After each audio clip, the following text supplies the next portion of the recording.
नमस्कार। Education today में आप सबका स्वागत है। हम हिंदी माध्यम से हिंदी के छोटे छोटे वाक्य लेकर के इंग्लिश बना करके हम इंग्लिश बोलना सीख रहे हैं। तो उसी क्रम में हमने एक टेंस का पूरा चार्ट बनाया। हर एक टेंस की जो 12 टेंस है उसके क्या पहचान है, हेल्पिंग वर्ब क्या होती है, मेन वर्ब की क्या स्थिति होती है, ये सब कुछ एक चार्ट में बना दिया। अब हम एक एक टेंस को ले रहे हैं। प्रेजेंट कंटिन्यूस कर चुके, अब हम कर रहे हैं पास्ट कंटिन्यूस टेंस। तो लीजिए, पास्ट कंटिन्यूस पहचान क्या है? रहा था, रही थी, रहे थे, ये अंत में आते ही समझ जाओ पास्ट कंटिन्यूस है। और हेल्पिंग वर्ब क्या होगी? वाज या वर। वाज किसके साथ आएगा? आई, ही, शी, इट और एक वचन बाकी बॉय। वर किनके साथ आएगा? यू, चाहे एक वचन हो चाहे बहुवचन हो, यू के साथ हरदम वर। और वी, दे और बॉयज बहुवचन के साथ वर आएगा। तो लीजिए वाक्य कुछ अपन अभ्यास करते हैं। तो शब्दों का क्रम तो अबे ध्यान है, सबसे पहले सब्जेक्ट, उसके बाद हेल्पिंग वर्ब वाज वर, और फिर फर्स्ट फॉर्म में आईएनजी, उसके बाद ऑब्जेक्ट, फिर प्लेस और टाइम, वही सबके साथ जो रहता है। और नेगेटिव होगा तो कोई अंतर नहीं आएगा, हेल्पिंग वर्ब के तुरंत बाद यहाँ नोट लगा दो। और यदि प्रश्नवाचक वाक्य है तो कोई विशेष काम नहीं करना है, हेल्पिंग वर्ब को सब्जेक्ट के बाद ले आओ। हेल्पिंग वर्ब को सब्जेक्ट के पहले ले आए, और यदि प्रश्नवाचक शब्द है वाट, वाई, हुम, ये, तो उस हेल्पिंग वर्ब के पहले उन प्रश्नवाचक शब्दों को भी रख दो। तो देखिए, पहला वाक्य है पश्चिम दिशा में चंद्रमा अस्त हो रहा था। तो पहली बात तो अंत में क्या आया है? हो रहा था। रहा था इसका मतलब पास्ट कंटिन्यूस है, पक्का हो गया। अब हम सब्जेक्ट को पकड़ रहे हैं, तो कौन हो रहा था, कौन अस्त हो रहा था? उत्तर मिल रहा है चंद्रमा। तो चंद्रमा इसका सब्जेक्ट हो गया, और बाकी ऑब्जेक्ट इसमें कुछ है ही नहीं। क्यों? ये अकर्मक क्रिया है। दिशा ये तो एडवर्ब है, स्थानवाची। तो चलिए अपन देखो, तो सबसे पहले सब्जेक्ट द मून, जो यूनिवर्सल ट्रूथ होती है, या इस दुनिया में जो एक ही चीज़ है, जैसे जैसे मून है तो उसके पहले हरदम the sun, the moon, the earth, the moon. अब हेल्पिंग वर्ब वाज, क्योंकि एक वचन है वाज, और वर्ब की फर्स्ट फॉर्म क्या है? जो तो सेट, SET, टी अंत में, और पहले ई स्वर भी है इसलिए डबल हो गया, सेटिंग इन द वेस्ट। दिशाओं के पहले भी द लगता है। लड़कियां कमरे में नहीं नाच रही थी। तो साफ है, इसमें सब्जेक्ट गर्ल्स है। बहुवचन अधिकतर बिना आर्टिकल आता है, जब तक ये निश्चित नहीं हो, कोई दूसरा कारण नहीं हो, तो गर्ल्स। अब हेल्पिंग वर्ब वर, बहुवचन है इसलिए वर, और वर के तुरंत बाद नोट लग गया। अब मेन वर्ब डांस, और ई हट करके आईएनजी लग गया, dancing in the room. Girls were not dancing in the room. वाक्य है क्या पेड़ से पत्ते गिर रहे थे? प्रश्नवाचक है। और कौन गिर रहे थे? पत्ते। पत्ते है बहुवचन। बहुवचन है तो हेल्पिंग वर्ब बहुवचन की वर आएगा, वर। और पत्ता का लीफ बहुवचन हो गया, लीव्स, वर लीव्स। फाल में आईएनजी लगा दिया, फॉलिंग। पेड़ से अलग हो रहे हैं इसलिए from the tree. Were leaves falling from the tree. तुम खिड़कियों को क्यों नहीं खोल रहे थे? कौन खोल रहे थे? तुम, यू। तो यू सब्जेक्ट हुआ। अब इसके बाद में, क्योंकि ये प्रश्नवाचक है इसलिए यू सब्जेक्ट के पहले हेल्पिंग वर्ब आएगी, और इसमें प्रश्नवाचक शब्द भी है, क्यों? तो वो उससे भी पहले। तो सबसे पहले प्रश्नवाचक शब्द WH वाला, तो क्यों? क्योंकि अंग्रेजी हुई वाई। और अब हेल्पिंग वर्ब तो वर, और अब subject you, Y were you, और नहीं भी है इसलिए नॉट। अब मेन वर्ब के फर्स्ट फॉर्म क्या है? जो ओपनिंग, OPEN।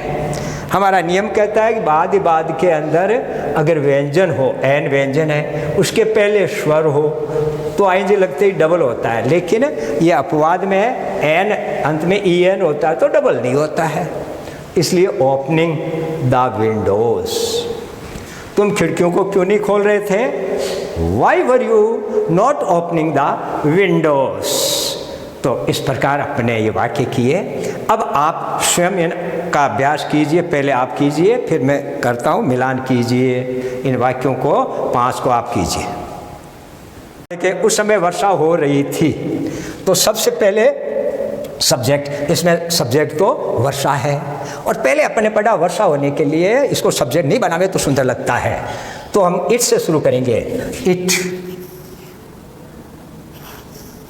इट। अब हेल्पिंग वर्ब तो वाज, इट वाज,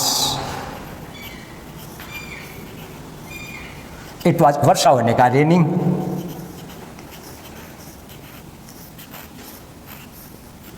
ये एन के पहले 2 स्वर है इसलिए डबल नहीं होगा, रेनिंग, इट वाज रेनिंग, उस समय का, देन,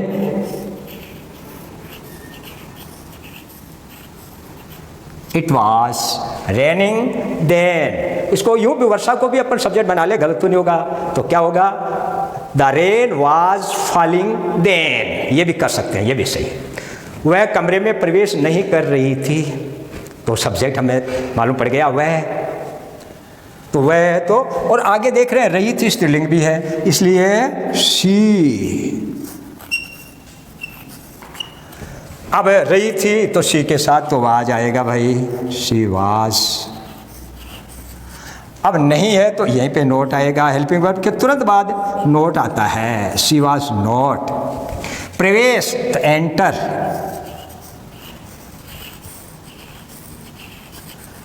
आर डबल नहीं होता, हालांकि आर व्यंजन है, उसके पहले स्वर ई है, लेकिन डबल नहीं होता है। एंट्रिंग, ये अपने नियम में पढ़ लिया, आर आर हुआ, डब्लू हुआ, वाई हुआ, ये डबल नहीं होते। Entering the room. एक बात और ध्यान करेंगे, एंटर के बाद इन या इनटू नहीं होता है। He was coming in to the room तो सही है, लेकिन एंटरिंग इन द रूम नहीं करते हैं, ये अंग्रेजी का है काम। तो वह कमरे में प्रवेश नहीं कर रही थी, she was not entering the room. तुम मेरी पुस्तकों को कहाँ रख रहे थे? कौन रख रहा था? तुम, तो सब्जेक्ट तुम हुआ, तो यू। अब देखिए कहाँ प्रश्नवाचक वाक्य हो गया, कहाँ शब्द और आ रहा है, तो ये प्रश्नवाचक शब्द सबसे पहले कहाँ की अंग्रेजी? वेयर। सबसे पहले प्रश्नवाचक शब्द वेयर, वाई, हूँ, हुम, ये सबसे पहले आते हैं, वेयर। अब आएगी हेल्पिंग वर्ब, फिर आएगा सब्जेक्ट। रख रहे थे पास्ट टेंस है, अब यहाँ पे आ जाएगा वर्ब। आगे कौन आ रहा है? आगे आ रहा है यू, यू के साथ वर्ब होता है, वेयर वर यू। रखने की पुट, पी यू टी। अब देखो टी व्यंजन, उसके ठीक पहले यू स्वर है, इसलिए डबल होगा, putting. Where were you putting? मेरी पुस्तकें, ऑब्जेक्ट किसको? मेरी पुस्तकों को, तो मेरी पुस्तकें, माई बुक्स।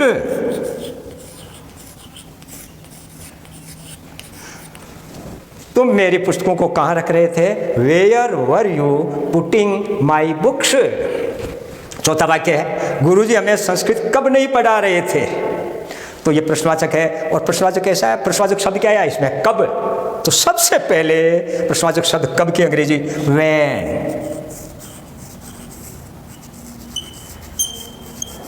अब हेल्पिंग वर्ब आएगी, रहे थे। अब सब्जेक्ट कौन है? गुरुजी, द टीचर, एक वचन है, इसलिए when was the teacher, when was the teacher.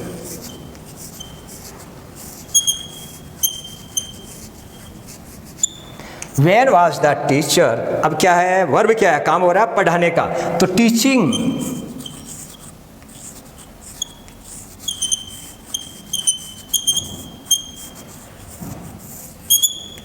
Where was the teacher teaching. अब ऑब्जेक्ट, तो 2 ऑब्जेक्ट है इसमें, हमें और संस्कृत। तो पहले अस ले लेते हैं, और हमें संस्कृत कब नहीं पढ़ा रहे थे, नोट और आया है, तो वेन वाज द टीचर और मेन वर्ब के पहले आएगा नोट, तो यहाँ ले लो not, not teaching us Sanskrit.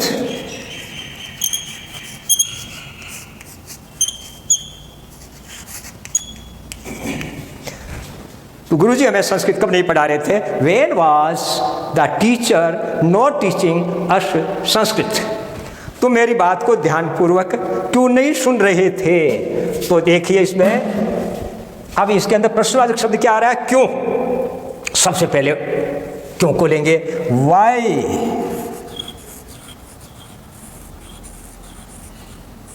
Y. अब पास्ट टेंस है, सब्जेक्ट कौन आ रहा है, तुम, तो इसके साथ तो वर आएगा, वाई वर, और नहीं भी आ रहा है तो ये जब हेल्पिंग वर्ब के तो तुरंत बाद आता है, लेकिन सब्जेक्ट आता है तो बाद में, वाई वर यू नॉट, यानी मेन वर्ब के पहले आएगा, वाई वर यू नॉट। अब है सुनना, तो listen, Y were you not listening.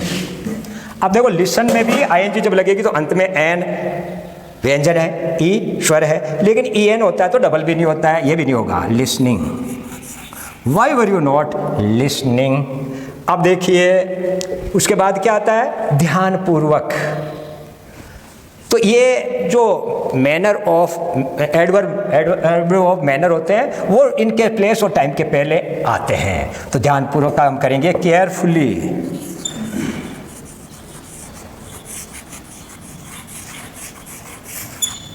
Carefully. तो मेरी बात को ध्यानपूर्वक क्यों नहीं सुन रहे थे, Y were you not listening. अब मेरी का पहले यहाँ मी और छोड़ दिया, मी मेरी बात के लिए, मी मुझे, me carefully, why were you not listening me carefully. तो इस प्रकार आपने अपने अभ्यास किया, उसको देखिए और इस चैनल को आप अंत में सब्सक्राइब जरूर करें। धन्यवाद।